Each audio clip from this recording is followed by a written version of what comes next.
Things just keep getting worse and worse for Texas A&M's March Madness hopes.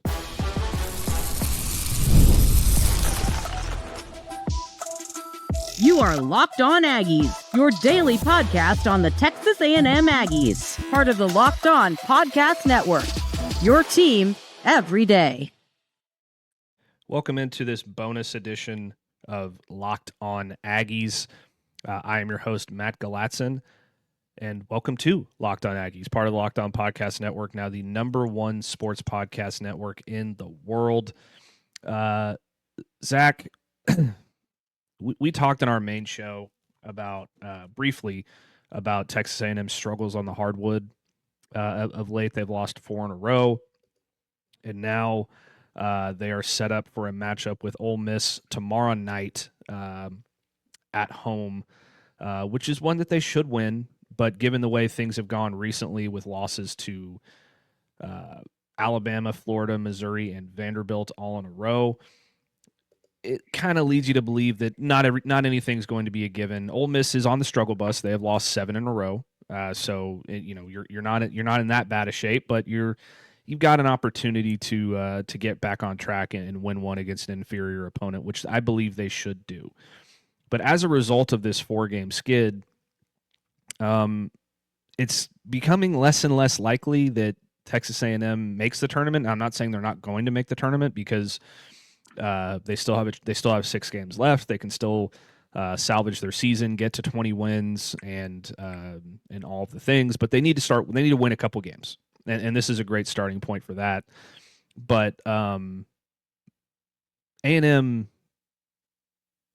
it's odd because they released the bracketology, and it's odd because we talked about it last week, I believe it was last week. And we're like, okay, we either want them to get the 7 seed or the 10 seed. And right now, according to Joe Lunardi, they do, in fact, have that 10 seed in the South region. They would face off against Wisconsin in round 1. And if they would potentially win that game, they would go on to face a really tough opponent, very, very tough opponent in the Houston Cougars in Oklahoma City. So, interesting spot for Texas A&M to be in. You kind of like that they're still in it and they still have a chance. Their upcoming schedule makes it a little difficult, but that there's worse things there are worse positions that they could be in. You're absolutely right. There is worse positions they could be in. There's still despite this recent free fall, they're still avoiding that last 4 in. According to Joe Lunardi, which means that they would avoid Dayton. They wouldn't have to go to the first 4, which is essentially just an extra play-in game for the NCAA tournament. So you don't want to have to take an extra step. That's reserved for the teams that have to be fighting their way into the bracket. Where A&M, they haven't really been fighting their way into the bracket. They've been squarely in the mix, and now they've been falling out of contention a little bit. But like you said, unless they just lose the rest of their games, they're not going to miss the NCAA tournament, even if that means settling for the first 4. But I mean, if you lose at home to Ole Miss tomorrow, that would probably be a quad 3 loss, I believe, because Ole Miss is not a great team, and so. But in the SEC, anything can happen. But man, that would be absolutely brutal for A&M because then you have to go on the road to Oklahoma. And Oklahoma has been playing better as of late. And then you go on the road to Arkansas, host Texas, and Longhorns have been trending up as of late. You would host Kentucky and then LSU to end the season. So it's not exactly the easiest of stretches. It's not the toughest, but there's certainly some games in there that you have to watch out for. And especially with the way A&M has been playing, there's no guarantees about any sort of win in any of those games. I mean, listen, the Aggies are a few possessions away from being 2-2 in their last couple games. I mean, you lose by 3 to Alabama in a game that you scored 97 points in on the road. Missouri, you're a buzzer beater away from potentially winning that one. The Vanderbilt and Florida games, those are just ones you just kind of have to just deal with and shoulder the loss there. But the Aggies are a few possessions away. So, yes, it seems like the sky is falling, but not all is falling. Everything's still going to be fine. And I think everything's going to be fine personally. But, man, these bracketology projections from Joe Lunardi, A&M is a 10 seed. And, yes, we talked about that you want the 7 or 10 matchup because that means you avoid the 1 seed in the second round. But A&M is facing if this holds up, obviously it won't because these brackets change all the time. But if A&M were to face Wisconsin, 7 seed Wisconsin in the first round, they are facing arguably the best 7 seed like ever. I'm just kind of exaggerating a little bit, but Wisconsin has been absolutely on a tear as of late. They gave Michigan their first loss of the season at home last month. They have like 3 top 10 wins or something like that. The Badgers have been absolutely on a tear. They beat Illinois in overtime in Champaign. They blew out number 10 Michigan State at home on Friday. And like I said, they beat Michigan in Ann Arbor. And so the Badgers are arguably like one of the best 7 seeds you will find in recent memory. And so if the Aggies have to settle for that matchup, that's going to be really tough because Wisconsin is smoking hot right now. But I still think the 7-10 area is still a spot you'd want to be in. A&M can certainly move their way up out of that range and get into an 8-9 matchup. I personally don't think that's for the best, though, because you have to face the 1 seed. So with only 6 games left, you're probably going to have to settle for the 7-10 or 8-9. But you don't want to have to settle for the first 4, and you certainly don't want to lose the rest of your games and be out of the bracket entirely. So there's opportunities ahead to move your way up. But man, avoid Wisconsin by all means. Obviously, I know A&M doesn't have any control over that, but that would not be a good first round matchup for the Aggies, in my opinion, because the Badgers are a potential team that could make a run in the bracket this season. So you're telling me to pick Wisconsin as my bracket buster in my March Madness bracket this year? That's it would, yeah. Them or St. Louis would be a good pick, in my opinion, to go deep. Okay. Well, here's what I want to propose. There's not really a great spot for Texas A&M in this particular bracket because, if you're the 9 seed, then you have to face UConn. If you're the 10 seed or the 7 seed, you have to face Houston. If you're the 11 seed, you got to face Florida in the second round. So I guess, do we want Texas A&M to get the 12 seed or the 13 seed in the South bracket? Because in that situation, you'd have to go up against Nebraska and Virginia, who are still good teams, but basically what I'm hearing is avoid Wisconsin, avoid Houston, and avoid UConn at all costs. Yeah, well, and the lowest that A&M would be able to fall to is the 11 because 12 through 16 is all for mid majors. So yeah. I mean, if you're at 11, I actually don't think 11 is too deep, if I'm being quite honest. If you avoid the first 4 because you face a 6 seed and then a 3 seed, yes, there's some tough 3 seeds in this bracket. Absolutely. Florida, Texas Tech, Gonzaga, Kansas. Those are some tough 3 seeds, but it's a lot better than facing a 1 seed or some of these 2 seeds, in my opinion. And 11 seed isn't even too bad, but I don't think A&M should want to be losing all these games and fall all the way to that point. So, yeah, it's going to be tough. You got to get right against Ole Miss, and you got to handle business in some of these games you have to win. If you lose at Arkansas, and if you lose to Texas or lose to Kentucky, but if you go 3-3 in your last 6, you're going to be in the tournament. It's just about the seeding that you'll be getting. It also depends on what other teams in the bubble do around you. If A&M loses a few of these games and other bubble teams, get hot, it's just not going to be good for the Aggies. So it's still a lot of basketball to play, even though we're so deep into the year.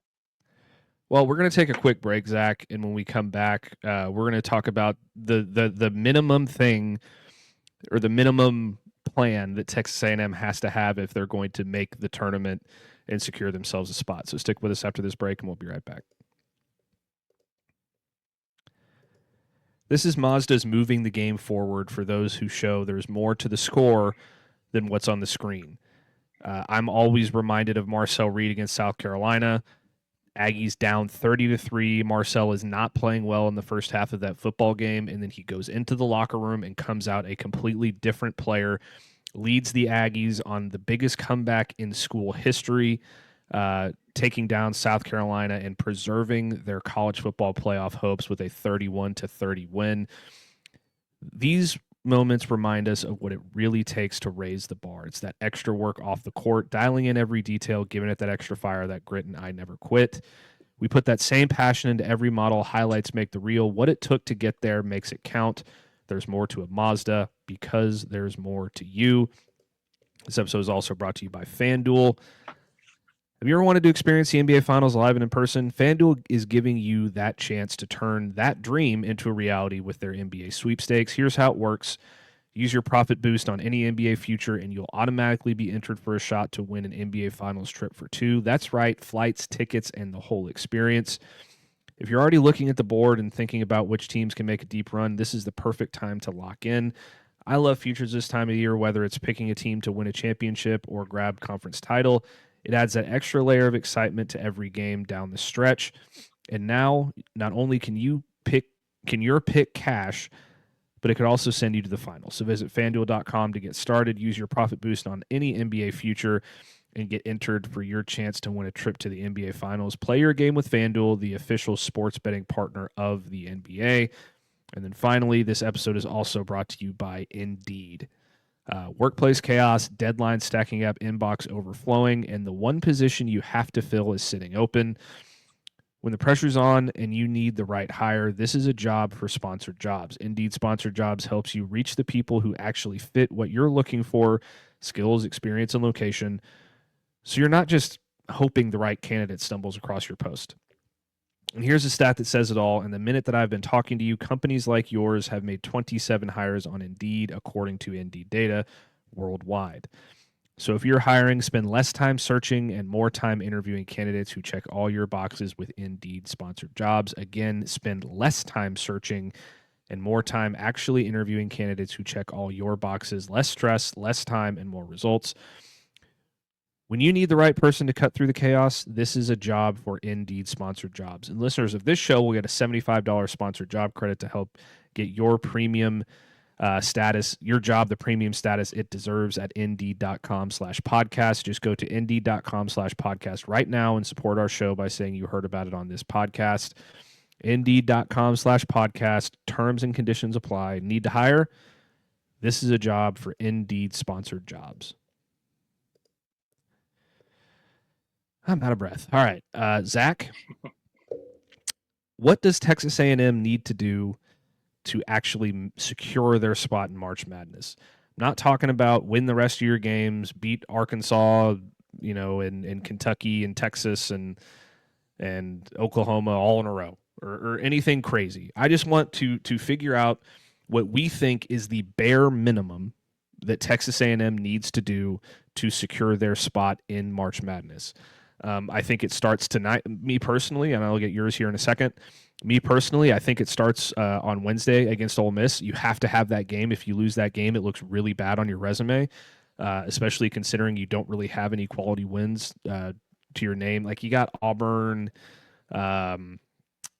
you got Texas, who looks like a better win now, but like.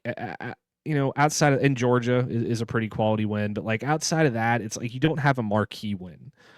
So I think you start with beating Ole Miss, absolutely have to have it, and then you have to beat either Arkansas or Kentucky. Specifically, Arkansas, I think, is the one that if you get that win plus another one outside of Ole Miss, whatever it might be, Texas, Oklahoma, LSU, I think if those things happen, then you're in the tournament. For sure. You got to get a ranked win, regardless of who it comes against, because then that's something you're able to hang your hat on. And then any sort of potential losses you might suffer along the way don't feel as bad if you're able to say, okay, here's what we do. Here's what we did when we were at our best. And so beating Arkansas on the road would be one of the best wins in the SEC this season if A&M is able to do that on February 25th. It's very, very tough in Fayetteville. The Razorbacks, in my opinion, could be a Final Four sort of team this year. I mean, like I said previously, they were right there last year. They're on the cusp of getting there, and they were like, what, a 10 seed last year. So I think that team could be very dangerous. And so if you're able to get a win in Fayetteville, any sort of loss you might suffer to Texas, to Kentucky, those will hurt for sure. But you'll have a ranked win to hang your hat on. And let me be clear that AP poll rankings and getting ranked wins, that doesn't really matter to the selection committee. But I think the selection committee and the AP voters see teams generally the same. And so if you're able to beat Arkansas, who's only going to get better, that's really going to do a lot of good for you. But if you beat Arkansas and then lose the rest of your games, sure, that's a great win. But it's not going to bode too well for you if you then lose a bunch of games to just kind of make that less impactful, if you will. So you got to just go 3-3 in the last stretch here. I think A&M shouldn't be changing too much of what they do, to be honest. I think keep playing the kind of basketball that's gotten you up to this point, despite the 4-game losing streak. Because like I said, in 2 of those games, 2 of these losses to Alabama and Missouri, you're a few plays away from winning those games, and this doesn't seem as bad of a situation as it appears. So I think just keep doing what you're doing. It's not like you're getting blown out in tons of these games. I know against Florida, it was just kind of an anomaly that they missed. They started off like 1 of 25 from the field. I mean, the Gators are a really good team, but against Vanderbilt, the Commodores have been looking a little bit better as of late, despite some losses. And so, it is what it is. But I think just keep doing what you're doing. You're not getting blown out of the building in any of these games necessarily, except against Florida, because that was just kind of an anomaly, like I said. So just keep doing what you're doing, and I think everything will be fine. Yeah. I don't think the Aggies are cooked. They could be cooked if they lose to Ole Miss. But as of right now, they're still, room temperature, I'll say. So we'll see where it goes. Big game against Ole Miss tomorrow night. And then an even bigger one coming up against Arkansas here in a few days. But until then, that is going to do it for this bonus edition of Locked On Aggies. Thank you so much for tuning in today. Make sure to subscribe and follow Locked On Aggies to get all the latest episodes and bonus episodes. Find us on X, Instagram, and TikTok at Locked On Aggies. Find me on X at Matt Galatzin. Find Zach on X at Zach Dimmitt 7. And we will see you again tomorrow.